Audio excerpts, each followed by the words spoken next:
Básicamente es una revisión a través del tiempo y unos conceptos básicos, no es tampoco nada profundo. Las fracturas de platillo tibial corresponden al 1 al 2% de todas las fracturas, hasta el 8% en ancianos.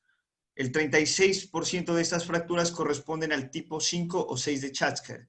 La mayoría se han presentado por accidentes de alta energía, motocicleta, automóvil o las caídas de altura. El 70% se presenta en hombres, el 30% en mujeres. Y la edad promedio viene siendo entre los 30 y los 50 años de vida. Como fisiopatología, algo general, el platillo medial es más fuerte, tiene 3 tipos de trabéculas, horizontales, verticales y oblicuas, mientras que el platillo lateral ha sido más débil. Presenta solo 2 tipos de trabéculas, verticales y horizontales. Dentro de la evaluación, lo más importante es conocer el estado de las partes blandas. Siempre descartar un síndrome compartimental, el contexto cuando se presenta rodilla flotante y la valoración neurovascular. Dentro del diagnóstico, tanto tenemos que hacer clínico, radiográfico y ahora, lo más importante, tomográfico, como lo vamos a ver más adelante. Aquí está el profesor Schatzker de la Universidad de Toronto, Canadá, quien hace 40 años describió la primera clasificación en 1974 y esto era basado en una representación bidimensional, en radiografías. Tomó en cuenta la edad del paciente, la calidad del hueso y la morfología de la fractura, pero la indicación en ese entonces que se tenía para la cirugía era la inestabilidad y no el grado de depresión. Desde 1979 entonces sugirió que si no era posible valorar la inestabilidad clínicamente, se debería hacerla bajo anestesia. Esta es la clasificación de Schatzker, que todos la conocemos, que va de 1 a 6. Aquí tenemos la tipo 1, es la más común de todas, se presenta en pacientes jóvenes con alta resistencia a la impactación. El trazo es una cuña orientado en un plano sagital del platillo lateral.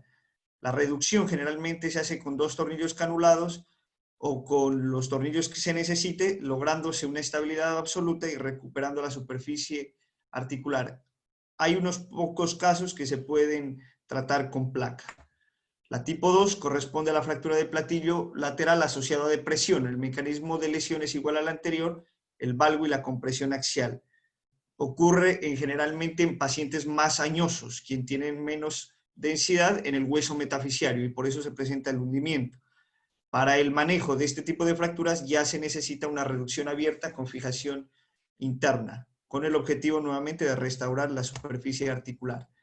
La 3 es donde observamos depresión de la superficie articular. La corteza puede permanecer intacta, sin embargo es inestable. Hay impactación y depresión del platillo. El tratamiento, si la superficie está totalmente contenido en la corteza, no requiere abrir la articulación, solo se necesitaría desimpactación. Y en ocasiones se requiere colocación de injerto óseo desde ventanas hasta volver a recuperar la superficie articular. Acá les presento las lesiones que son de más alta energía.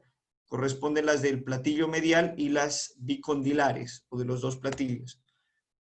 La tipo 4 es una lesión aislada del platillo medial. El mecanismo lesional generalmente es una fuerza deformante en varo. Esta meseta tiene la característica que por ser más densa requiere más energía para lesionarla. El tema de ponerle atención a las tipo 4 es que se puede presentar como desplazada e inestable y puede estar asociada a una lesión del nervio peroneo en 5 al 50% de los casos y de la arteria poplitea del 13 hasta el 50% de los casos. Es por eso que se pueden necesitar estudios de extensión como una angiotomografía, como lo hacemos en la clínica, un ecodoppler o una angiografía, como se ve en este caso. Aquí hay disrupción de la arteria poplitea y eso pone en riesgo la extremidad. La tipo 5 es una lesión bicondilar. Lo esencial de este tipo de lesión es que preserva la continuidad de la metáfisis con la superficie articular. Generalmente conserva la porción central. Y la diferencia con la 6 es que en la 6 están comprometidos los 2 platillos, pero se presenta una disociación de la diáfisis con la metáfisis y puede haber un gran compromiso de tejidos blandos y también muy alto el riesgo de lesión neurovascular. La O las clasifica es, como todos conocemos, la representación alfanumérica de las fracturas y la describe como articulares parciales cuando compromete uno de los dos cóndilos y completamente articular cuando compromete los dos cóndilos tibiales. Así las numera la O en A, B y C. B unituberositaria y B bituberositaria o bicondilar. Con la evolución, lo que pasó fue que apareció la tomografía y lo que se hace es analizarlo, este tipo de fracturas, desde una perspectiva tridimensional. Por eso en 1998 Carlson destacó el desafío de manejar el plano coronal orientado tanto al tipo de fractura como de abordaje quirúrgico, sobre todo para acceder a la parte posterior de la rodilla y también determinar los métodos de fijación, o sea que esto nos iba a permitir hacer los abordajes y definir mejor desde dónde íbamos a hacer la fijación.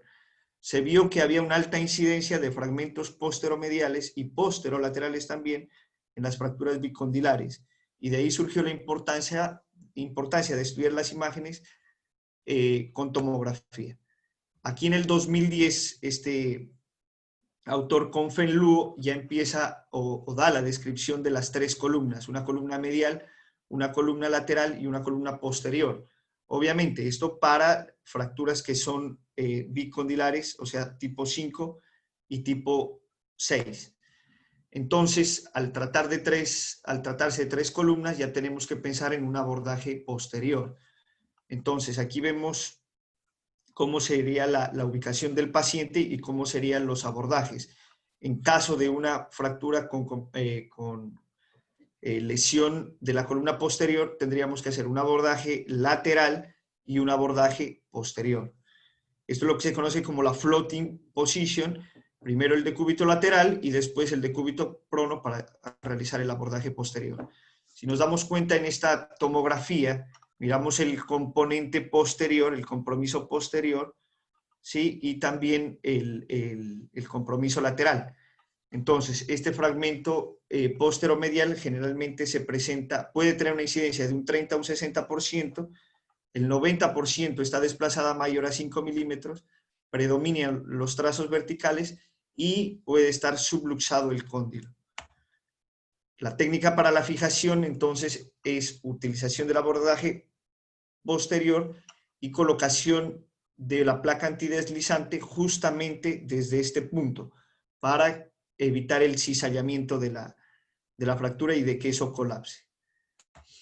El abordaje posterior es el modificado de Lowenhofer, se hace con el paciente en decúbito prono, con la rodilla extendida, del lado medial del gastrocnemio, se hace la reparación lateral del mismo, se eleva el popliteo y desde ahí ya tenemos un acceso a toda la cara posterior de la tibia. Se hace la reducción de la metáfisis por distracción y extensión. Aquí podemos ver uno de los ejemplos donde se ve el componente posterior fijado con una placa.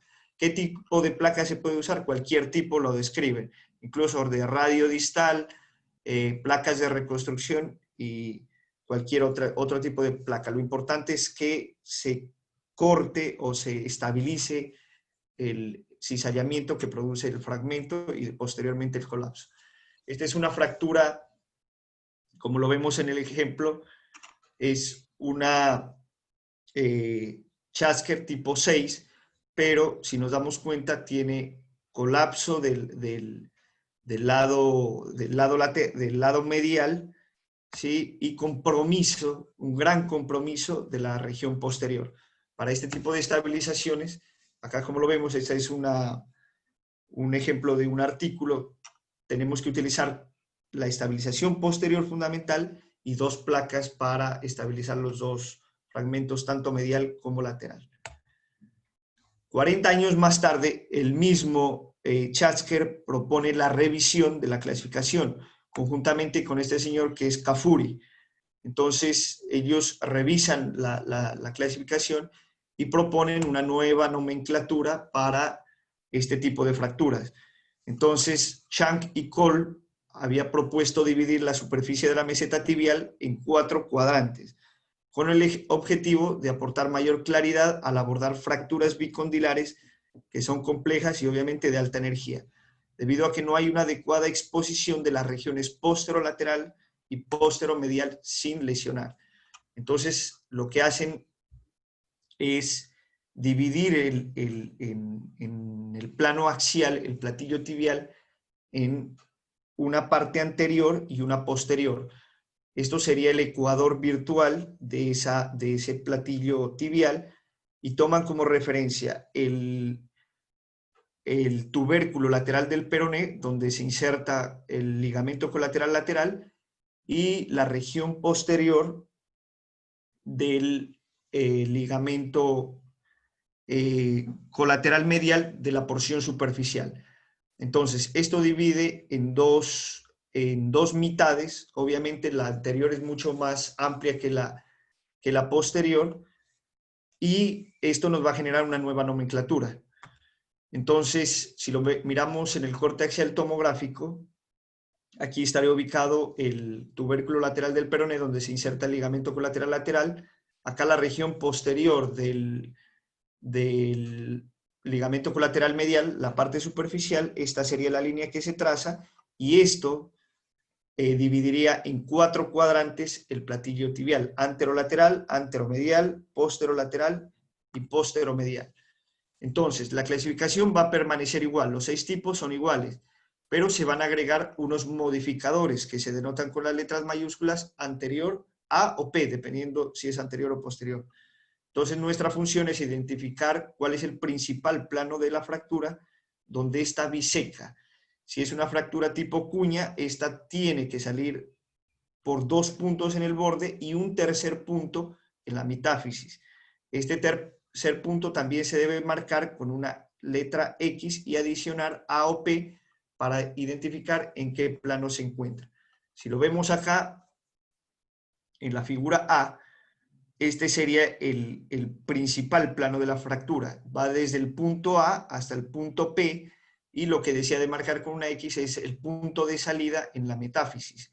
Entonces tendríamos que el principal componente de la fractura es el platillo lateral, pero de la región anterior. Esto se traduciría como una fractura tipo 1A. Entonces, eso también nos va a definir cómo va a ser la fijación.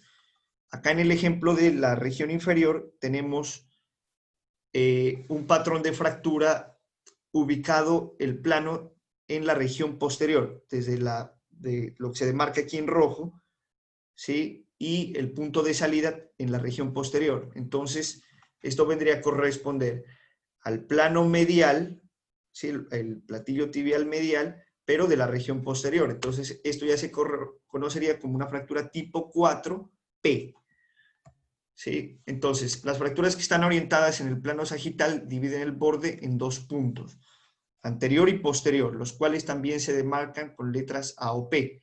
Las fracturas que están orientadas en el plano coronal están ubicadas en relación a la línea del ecuador virtual y pueden bisecar los bordes 2 veces, tanto anterior como posteriormente. Esto se observa en las fracturas bicondilares principalmente. Cuando las fracturas son bicondilares, debemos prestar más atención tanto a la columna lateral como medial, y además qué cuadrante se encuentra comprometido. Dentro de la nueva denotación quedaría marcada por 5 o 6, como las conocemos, y la localización espacial del plano de la fractura A o P de cada una de las columnas lateral o medial. Una cuña puede ser de un trazo simple o puede también estar asociada a conminución o depresión. Acá miramos un ejemplo ya de una fractura que es mucho más compleja. Tenemos en las letras negras el plano que va de la cuña lateral, en este caso de A a P, y con rojo tenemos el otro plano de la fractura. Entonces, si nos damos cuenta, ya es una fractura con doble componente. Esto ya se demarcaría como una fractura tipo 2 con componente anterior y con componente posterior. Este es otro ejemplo, pero ya es en una fractura bicondilar. Entonces, aparte de los 2 planos de fractura que tenemos en el platillo lateral, ya tenemos un tercer componente que es el platillo medial, y que este platillo medial se encuentra en la región posterior. Entonces, esto ya correspondería a una fractura tipo 5 con componente anterolateral, con componente posterolateral y aparte un componente posteromedial. La mayoría de las veces con el abordaje usado nos permitiría reducir la fractura sea directa o indirectamente. En caso de una cuña con depresión de los fragmentos, podemos a través del mismo abordaje levantarlos y así recuperar la superficie articular. La fractura, un ejemplo, la fractura tipo 2A, el abordaje a utilizar sería anterolateral, lo cual permitiría realizar la reducción a través de un open book o de una ventana, lo mismo en una fractura 3 donde solo hay depresión. También para este tipo de fracturas, como lo menciona en este artículo y en varios artículos más, utilizar la desimpactación y apoyarse con artroscopía puede mejorar la reducción del área de la superficie articular. Este es un caso clínico que lo vimos recientemente, un paciente de 27 años, ingresó por ART, presentó una caída de altura. Aquí podemos ver en la radiografía de frente una fractura de platillo tibial, pero no es muy fácil orientarla en qué plano está. Acá tenemos la foto de perfil que apenas se alcanza a ver que es posterior. Entonces, lo que dijimos, hay que hacer una tomografía, ubicarla en qué plano está y determinar cuál es el abordaje que se va a realizar. Acá podemos ver el hundimiento del platillo, como se ven estas secuencias, ¿sí? Y lo que se realizó, acá podemos ubicarlo en el corte axial, que es completamente posterior y lateral, o sea que esto vendría correspondiendo a una fractura de tipo 3 y posterior. Lo que se hizo fue apoyarnos en la artroscopía, y aquí podemos evidenciar el hundimiento del platillo en la región posterior, platillo lateral, región posterior, como se ven en las dos fotos. Nos apoyamos con la artroscopía y a través de ventanas hacer la desimpactación de acuerdo a la ubicación. Entonces, se metió un desimpactador por la ventana y lo que fuimos haciendo fue reduciendo hasta completar la desimpactación y lo corroboramos por vía artroscópica. Quedó reducido perfectamente. Una vez reducido, ya se estabiliza lo estabilizamos con un tornillo canulado. Así fue el resultado y así fue la radiografía postquirúrgica. Otro ejemplo que mostramos acá este es otro ejemplo de una fractura de platillo lateral. Acá podemos ver el compromiso de la región anterior, en este caso, del platillo lateral, el hundimiento que se presenta, ¿sí? Y la forma de resolverlo. Entonces, primero clasificación sería una 2A y la forma de resolverlo es una placa por el lado anterior y lateral, ¿sí? Y apoyado con unos tornillos canulados para restablecer nuevamente la superficie articular. Acá vemos otro ejemplo similar al que vimos en la clínica, hundimiento del platillo. En este caso se vio por resonancia, estaba ubicado en la región posterior, ¿sí? Se hizo la desimpactación. Lo único que se adicionó acá es injerto de hueso sobre la región que se hizo la desimpactación y se estabilizó con esos 3 canulados. Este es el resultado clínico después de 12 semanas, donde se compara la flexión comparativa con la otra pierna, totalmente iguales. Hay situaciones particulares, como cuando hay fracturas con depresión y compromiso del borde articular. El mecanismo es carga axial con la rodilla en varo, alineada en hiperextensión. Ocurre lesión del ligamento posterolateral y a la vez lesión del platillo en el área anteromedial y depresión del borde. Cuando hay carga axial en valgo y flexión, también puede darse compromiso del borde posterolateral. Donde hay compromiso, entonces, de estos bordes, se debe soportar con una placa en forma de aro, en una placa ubicada de forma horizontal. Esto lo que proporciona es una contención de la corteza que está conminuta. De lo contrario, el hueso que no se contiene fracasa y colapsa. Estos son ejemplos de placas que se ponen en forma horizontal para mejorar los bordes. Otra de las cosas que nos dice es que el cuadrante posterolateral presenta un área importante debido a las características y relaciones con las estructuras neurovasculares, tanto el nervio peroneo y la trifurcación de la arteria poplitea. Puede uno no llegar desde un abordaje posteromedial, aunque la visión no será la más adecuada. La trifurcación de la arteria se da a 6 centímetros por debajo de la línea articular. Esto significa que en un borde lateral directo con dirección en sentido posterolateral solo permite el uso de placas cortas y más largo implicaría el riesgo de lesionar estos vasos. Este es un ejemplo de esto, de la región posterolateral, es como la zona que le tienen más respeto por el compromiso vascular que se puede presentar.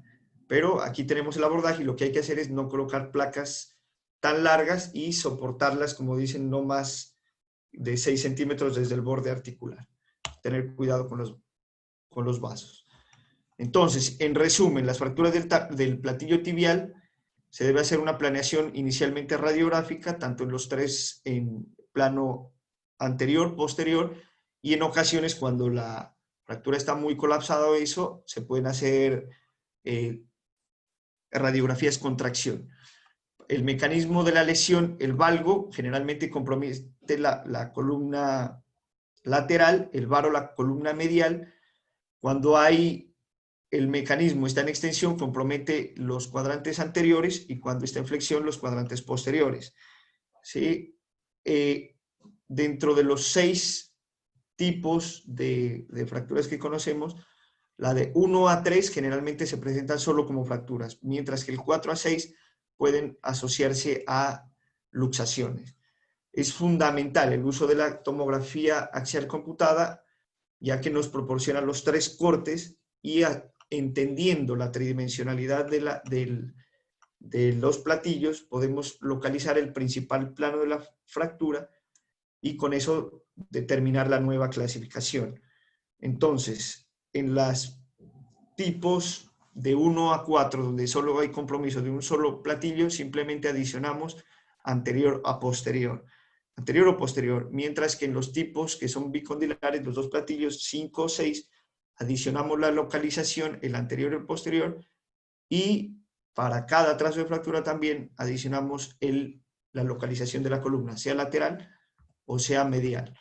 Los objetivos del tratamiento son disminuir el riesgo de la artritis post-trauma, que se vuelva una rodilla estable, restaurar la alineación, mejorar los tejidos blandos y tratar de recuperar la movilidad normal. Los fragmentos articulares que están impactados no se reducen con tracción, por más que hagamos tracción no se van a reducir, siempre tenemos que utilizar la desimpactación. La superficie articular deprimida sin cartílago y lino conduce a una rodilla inestable, y la reducción abierta con fijación interna con inmovilización por mucho tiempo puede conducir a rigidez. Esto ya lo describió Rasmussen desde 1972, que una alineación normal en una fractura del platillo tibial puede, hasta a los 7 años de seguimiento que se hizo, puede llevar a osteoartritis hasta en el 13%, pero una deformidad en valgo menor al 10 puede llevar hasta un 19%, una mayor al 10 hasta un 56%, y las deformidades en valgo definitivamente son intoleradas, del 70 al 100% terminan desarrollando osteoartritis. Esta es la última diapositiva para no extendernos más, y es un estudio que se hizo con una revisión de 36 estudios, donde se dieron cuenta que la reducción anatómica permitía prevenir la osteoartrosis precoz, pero le daba mucha importancia también a la severidad de la lesión, a la inestabilidad, a la mala alineación, a las lesiones meniscales que se podían presentar dentro de la articulación, y por eso recalcan el uso también de la artroscopía para apoyarse cuando hay lesiones de estas estructuras, también al ensanchamiento, la edad y las comorbilidades. Este es el último caso que se presentó en la clínica, un paciente de 23 años que ingresó por accidente de una motocicleta, ingresó el 6 de mayo. Aquí podemos observar compromiso de los dos platillos, ¿sí? Pero al realizar la tomografía podemos visualizar muy bien los planos, Entonces hay un gran compromiso anteromedial, un gran compromiso anterolateral y se resolvió de esa forma, con unos tornillos canulados y una placa larga en T para tibia. Eso era lo que les quería compartir y bueno, si tienen alguna duda o algo, la vemos. Luisito, ¿podés poner la anteúltima, porfa? Antes de la resolución la tomó.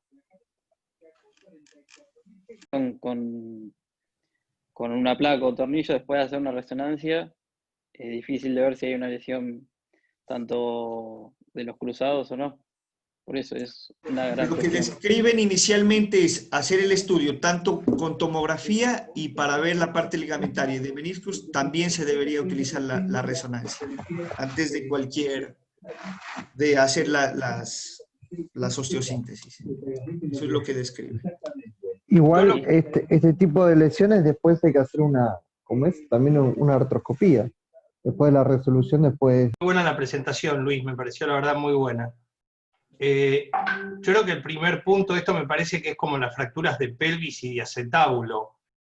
Hoy en día a nadie se le ocurre encarar un tratamiento de una fractura de una pelvis, de un acetábulo, sin tener una tomografía previa.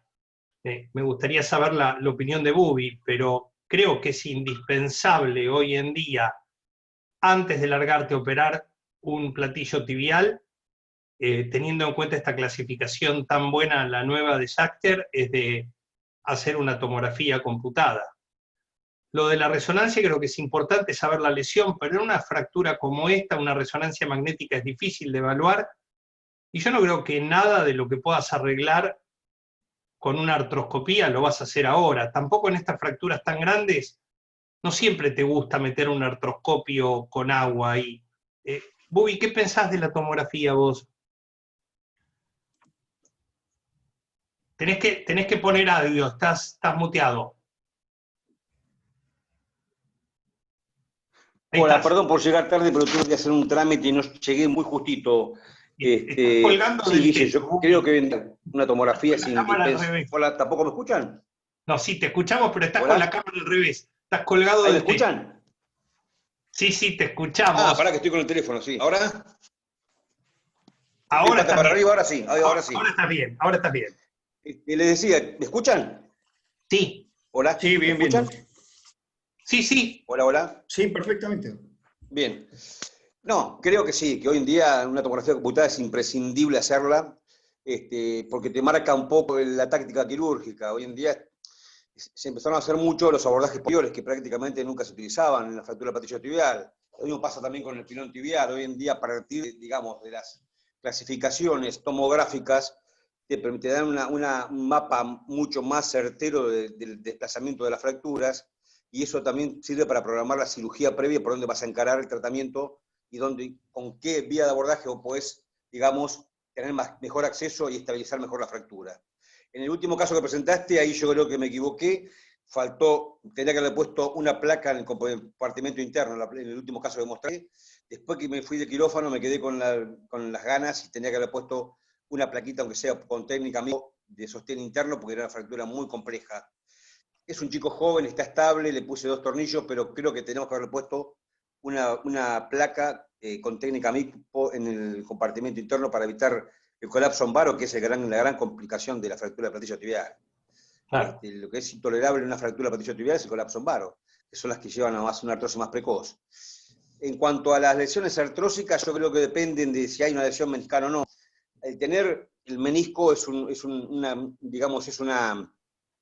lo que hay que evitar en la fractura de platillo tibial más que nada son los desejes, llevan más a una lesión artrósica, una osteoartrosis. Porque tenemos la ventaja, si el menisco no está roto, es un sostén importante y hace que la osteoartrosis sea más tardía. Pero lo que no se puede aceptar es las deformidades tanto en varo como en valgo. Correcto, Doc. Julio, ¿por qué se tolera peor el varo que el valgo?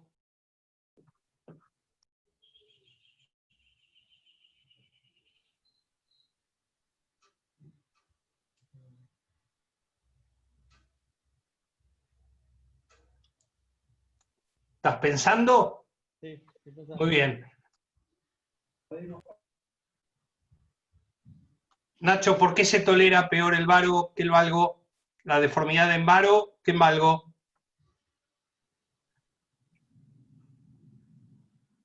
No, también estaba pensando, pero ¿y por la alineación? ¿Qué quiere O sea, decir la alineación? Mala alineación o en sea, varo se tolera peor que mala alineación en valgo. ¿Por qué? Puede ser por la distribución de la carga axial, es la Doc. carga, Exacto, sí, Lucas. la Es carga. por eso. El eje de descarga del peso del cuerpo pasa por la interlínea, por el lado medial. Es la famosa línea del 66% del lado medial, es por donde va la descarga de pesos. Por eso es que cuando vos lo llevas al valgo, estás neutralizando la descarga y se nota menos, pero cuando pasa por el lado del compartimento medial, trae mucho peor pronóstico. Me parece que ese caso que hicieron con reducción controlada por artroscopía lo tienen muy bien documentado. ¿No quieren que hablemos con Fernando Vidolegui, que él es de trauma, y que nos asesore a ver si lo podemos presentar con detalles de técnica en la revista de la Asociación Argentina de Ortopedia? Sí, claro, doc. No sé Bueno, qué dice el doctor Valle, pero lo presentamos, no hay problema. a Bubi no va a tener problema con eso. Lo podemos preparar para presentar en la revista de la Asociación Argentina de Ortopedia. Bueno, Te diría, Luis, Está bueno. que Es lo un lindo prepares caso. bien el caso, se lo mandamos a Fernando Vidolegui a ver qué le parece como caso, y si él nos da el ok, que es de trauma, hacemos nosotros la preparación del trabajo para presentarlo como técnica en un caso en la revista de la asociación. sí, claro, doc. No hay problema. A mí me parece importantísimo lo que recién decía Bubi, recalcar la importancia que tiene la tomografía en ver cuál es la parte que es relativamente fácil, es anterior o posterior, medial o lateral, no dejan de ser 4 cuadrantes, pero en la decisión del abordaje que vos hacés. Años atrás era típico, abordábamos todas por adelante, en el frente parecía que estaban todas bien, y cuando vos veías el perfil tenías la parte posterior caída y subluxada. ¿Te acordás, Bubi? Sí, es cierto, totalmente cierto. Esto, a partir de esto cambió, bueno, y por suerte se están usando más vías de abordaje. No tenemos mucha experiencia, no tenemos muchos, pero bueno, sí tenemos que usar abordajes posteriores, tanto mediales como laterales. Lo mismo que en el tobillo, en el pilón tibial también tenemos que hacerlo. Hice un par de pilón tibial, sí hicimos con Juan, pero hace unos años. Vos sabés que fue una época en la cual, con los vasquitos rondos, hablo hace 10 años atrás más o menos. Y el vasco también lo había abandonado porque no le gustaba mucho y ahora se puso de moda de nuevo el abordaje posterior al pilón tibial y lo están usando todo el mundo. Quedó dos que operamos nos quedó con mucha rigidez. El abordaje es una boludez, es muy fácil de acceder, es muy fácil. Le pusimos una plaquita ahí de sostén, nada, anticizallante con 2 tornillitos y quedó anómico, pero nos quedó con bastante rigidez el tobillo. Fue el único contra que nos encontramos. Claro. Pero no parece que los abordajes posteriores para los platillos sean tan complicados de hacer. Y me parece que por ahí es el primer tiempo y después dar vuelta al paciente y hacer el abordaje anterior, ¿no?